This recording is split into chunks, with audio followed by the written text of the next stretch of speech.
Eu passei perrengue, solamente. gente. Eu dormi no aeroporto, fiquei com fome. Tinha pessoas que me falavam, Mari, por que você não pede comida no aeroporto? Não, eu vou pedir nada. Porque eu já tinha olhado que muitos venezuelanos chegavam pedindo e as pessoas, os moradores, não gostavam disso. E eu não queria fazer isso, não queria incomodar ninguém eu pedindo. Ninguém tinha culpa do que tinha acontecido comigo. Então eu fiquei com fome, gente, ali. Gostei, gostei. Porque eu escolhi o Brasil para morar sendo venezuelana. Pessoal, vamos lá ver aqui esse relato da nossa querida Maribela Soul. Pessoal, não sei se vocês lembram, tem um tempo ali que teve um êxodo rural da Venezuela para o Brasil. E veja que naquela época as coisas estavam menos ferventes e cabulosas do que os dias atuais. Eu não sei porquê, mas os venezuelanos, né, deram uma freada. Hoje em dia, os venezuelanos são a maioria de imigrantes que boa parte deles estão ilegais, na verdade. Né? Inscreva no canal, atenção, partilhar o vídeo com vocês interessadas. Vamos lá ver esse depoimento. Esqueci o que tinha para falar, meu. O Brasil me escolheu. Eu não escolhi o Brasil. Eu sempre falo isso, gente. Porque eu estava Cara, essa é uma fala de muitos gringos que vêm da Europa, né? O Brasil me escolheu.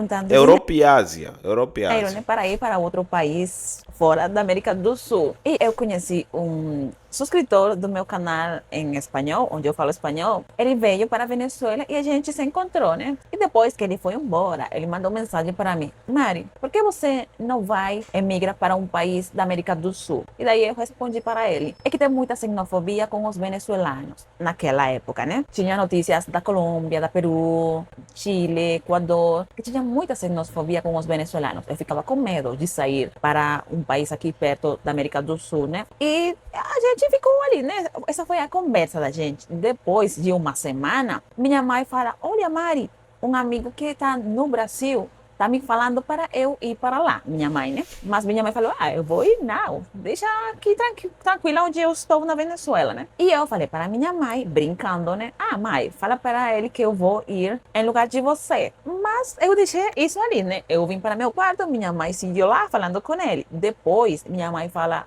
Mari, meu amigo falou que você pode ir para lá. E eu fiquei surpresa, né? Porque eu tinha falado para minha mãe brincando, mas minha mãe perguntou para eles se eu poderia ir para lá, se eles podiam me receber. Então eu fiquei pensando, Cara, isso que nossa, ela falou Brasil. sobre a xenofobia, eu estava aqui refletindo enquanto ela falava, eu pensava, faz sentido. Por exemplo, na minha cabeça está aqui, o país que mais sofre xenofobia normalmente é aquele que é totalmente diferente, né? Não aparência, mas estamos a falar mais da cultura. A cultura brasileira, por exemplo, o Brasil está na América Latina, mas é muito distante, não que seja totalmente distinto, né? Só é distante, na verdade, só é distante, porque o Brasil tem cultura própria e cada região também tem sua própria cultura e blá blá blá. E você veja que é um país continental e que muitos deles acabam não olhando nos vizinhos. Agora você fala, por quê? Porque eles têm soberba? Impossível.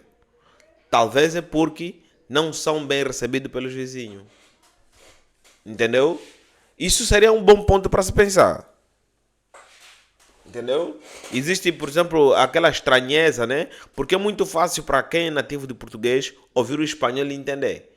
Mas quem fala espanhol não consegue entender nenhuma palavra do português. Entendeu? Só que o Brasil é que está com o maior pedaço da América Latina, né? Querendo ou não, ele é um manda-chuva.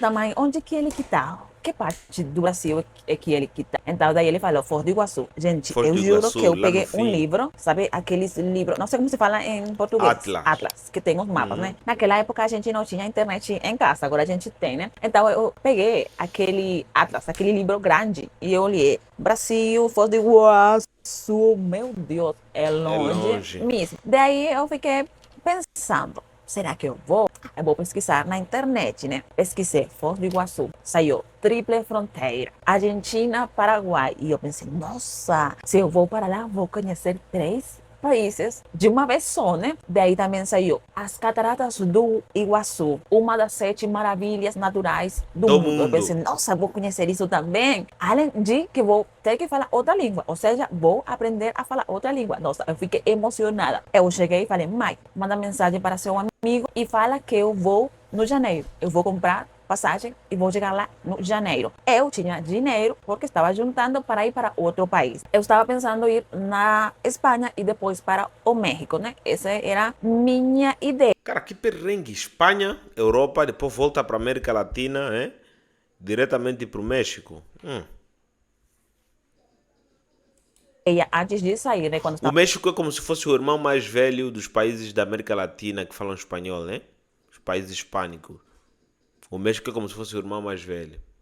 Para os hispânicos, claro. juntando dinheiro, mas saiu essa oportunidade. Eu pensei, não, E o Brasil fica parecendo que aquele país é aquele irmão mais velho que todos outros irmãos perderam contato. E agora vão descobrindo, sabes? Vão descobrindo que no final de contas nosso irmão tá lá. Yeah, é isso, nossa, parceiro. eles vão me receber na sua casa, vou ter que pagar aluguel? Não. Pelo menos no primeiro mês, não, né? Eles vão me ajudar ali. Então eu pensei, nossa, eu vou ir. Mas, gente, eu não conhecia essas pessoas. Eles eram, na época, amigos da minha mãe, conhecidos da minha mãe. Mas eu não conhecia eles, não sabia quem era esse casal que ia me receber lá no Brasil. Ele era um casal, mas uma menina. Então, gente, eu pedi para um amigo que se eu passasse o dinheiro e ele comprava passagem para mim. Porque eu não sabia, gente, como comprar uma passagem de avião. Eu não tinha cartão de crédito na Venezuela. Eu não sabia nada de como viajar, né, para o Brasil. Então, aquele rapaz, você lembra que me perguntou porque eu não saía para um país da América do Sul? Ele tinha pegado uma rota para o Brasil. Então, eu perguntei, olha, como você fez para sair da Venezuela para o Brasil? E ele falou, Mari, tem um voo da Caracas, capital da Venezuela, para Manaus. Então, você chega em Manaus e depois você compra outra passagem de Manaus para Foz do Iguaçu. Então, eu falei para meu amigo fazer isso, comprar 2 passagens. Caracas, Manaus, Manaus, Foz do Iguaçu. Meu amigo comprou isso, tudo bem. Mas, gente, quando eu cheguei no aeroporto, eu não sabia que tinha que ter um voo de retorno, ou seja, uma passagem ida e volta. Eu solamente tinha comprado ida. Então, gente, não consegui embarcar. Perdi esse voo Caracas-Manaus, mas ainda tinha o voo Manaus-Foz do Iguaçu, né? Então, gente, eu tentei chegar no Manaus o mais rápido que eu Cara, ela perdeu dinheiro. Isso é uma coisa que eu não entendo nessas transportadoras, né? Nessas agências que acabam vendendo ingressos, bilhetes de passagem. Se vocês sabem que a pessoa tem que comprar a passagem de ida e volta, por que vocês vendem para alguém que não pode comprar passagem só de ida, uma passagem de ida? Só de ida. Por que fazem isso? Esses caras agem de má fé ou existe um padrão para isso e ela não leu as letras minúsculas? Para vocês que já fizeram check-in, né? Que já andaram de voo, por favor, me esclareça aqui nos comentários. consegui, pesquisei ali no aeroporto como fazia eu para chegar lá na fronteira. Perguntei de novo para aquele amigo que tinha saído da Venezuela para o Brasil, como que ele fez. Gente, passei perrengue, né, para chegar lá. Quando eu cheguei no Manaus, eu tinha saído, gente. Eu estava sozinha, não conhecia ninguém, eu não falava português, eu não tinha nem como mandar uma mensagem porque eu não tinha dados no Brasil. Gente, se vocês querem, eu faço um vídeo solamente da viagem, porque eu passei perrengue, Solamente. gente. Eu dormi no aeroporto, fiquei com fome. Tinha pessoas que me falavam, Mari, por que você não pede comida no aeroporto? Não, eu vou pedir nada, porque eu já tinha olhado que muitos venezuelanos chegavam pedindo e as pessoas, os moradores, não gostavam disso. E eu não queria fazer isso, não queria incomodar ninguém eu pedindo. Ninguém tinha culpa do que tinha acontecido comigo, então eu fiquei com fome, gente, ali. Gostei, né? Isso chama-se, como é que normalmente eu chamo isso? Bom senso, né? Chama-se bom senso. Responsabilizar os outros ah, pelas tuas decisões e ações, eu acho isso ruim, né? Só que tem pessoas que o mundo lhe leva para aquele lugar que lhe põe na posição de pedir algo, entendes? Mas é muito mais bom olhar para esse ângulo, né? De que as pessoas não têm culpa daquilo que eu estou a passar. Vou me virar. Caso eu não consiga esgotar o meu último recurso, aí sim eu posso pedir ajuda. Porque tem pessoas que depois se viciam com ajudas, né? Ajudas daqui, ajudas, ficam pedinte. Eu vejo muitos comentários aqui nos nossos vídeos aqui no YouTube. As pessoas dizem que não, tem muitos moçambicanos que chegam em Moçambique e viram pedinte. Entendeu? No aeroporto, eu fiquei 3 dias. Então, eu consegui Não só resolver, né? Cheguei. moçambicanos, né? Tem europeus também que acabam vivendo de doações.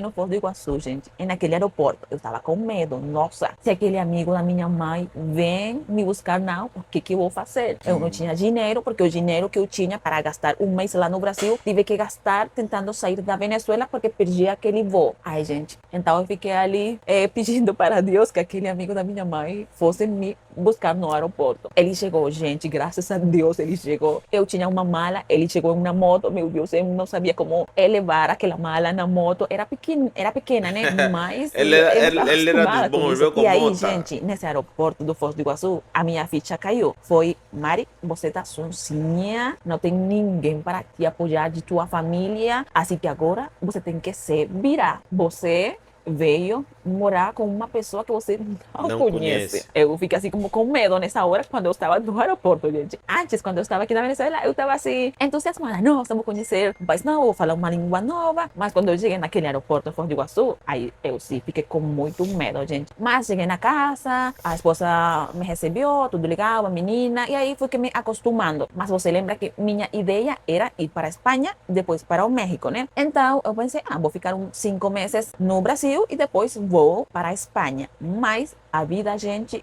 tinha outros planos para mim. Chegou a pandemia, aeroportos fechados, fronteiras fechadas. Lá na Espanha a pandemia foi muito forte, não conseguia sair para lugar nenhum, nem para voltar para A ideia dele era usar o Brasil como um catapulta para a Espanha, né? Para a Europa. Ok.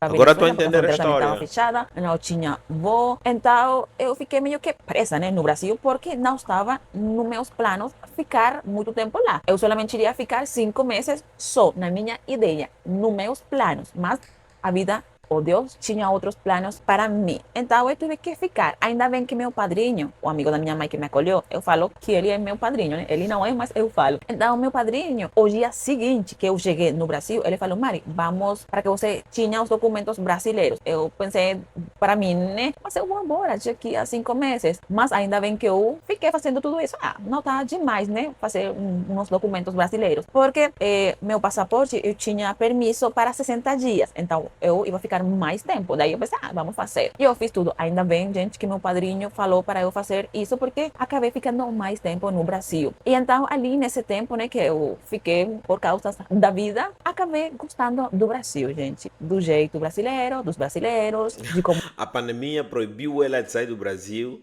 Ela, sem escolha, começou a olhar as coisas positivas.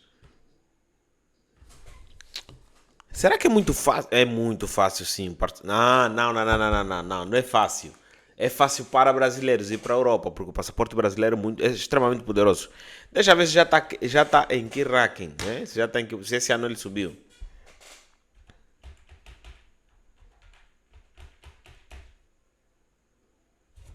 Passaportes mais valiosos do mundo em 2025.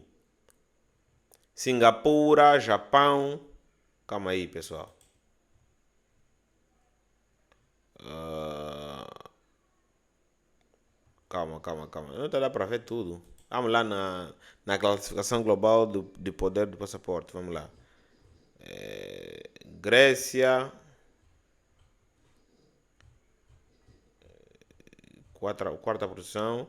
Coreia do Sul. O Brasil estava na 10ª posição ou na nona? Na 11ª. Ainda permanece na 11ª com possibilidade de mobilidade em mais de 160 países, né? 160 países de mobilidade. É muito, pessoal.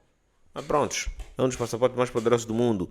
E veja que o passaporte brasileiro é o único que está na 11ª posição.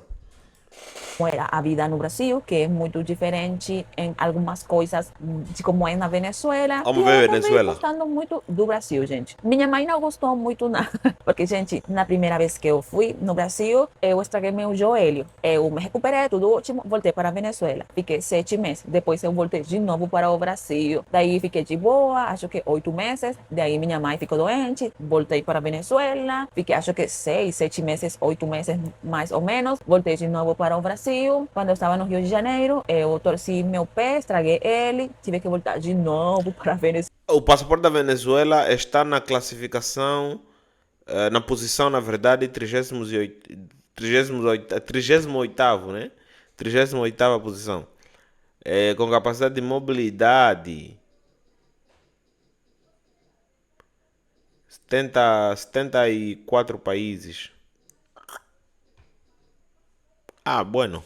Venezuela com o pé estragado e minha mãe falou, não, pelo amor de Deus, fica na Venezuela. Toda vez que você vai para o Brasil, acontece alguma coisa. Mas eu falo, mãe, você está olhando solamente as coisas ruins, né, que aconteceram, mas tem muitas coisas para mim boas que aconteceram no Brasil e que o Brasil traz para mim. E eu sou muito grata por todas essas coisas que me aconteceram no Brasil. A Mari, que chegou naquele aeroporto no ano 2020, não é nem de perto, gente, a Mari que você está escutando agora. Falo de novo, sou muito grata por o Brasil me acolher, ainda que eu não tinha vontade de ir para um país da América do Sul. E é engraçado, gente, porque eu, quando estava olhando para onde sair da Venezuela, eu nunca pensei no Brasil por causa da língua. Mas, quando aquele amigo da minha mãe falou para eu ir, eu senti aquela motivação, né? Aquela empolgação. Não sei porquê, mas foi isso, gente. Até aqui é o vídeo. Espero que você tenha gostado. Se você Pessoal, uma história de mudança de vida é sempre muito inspirador, né?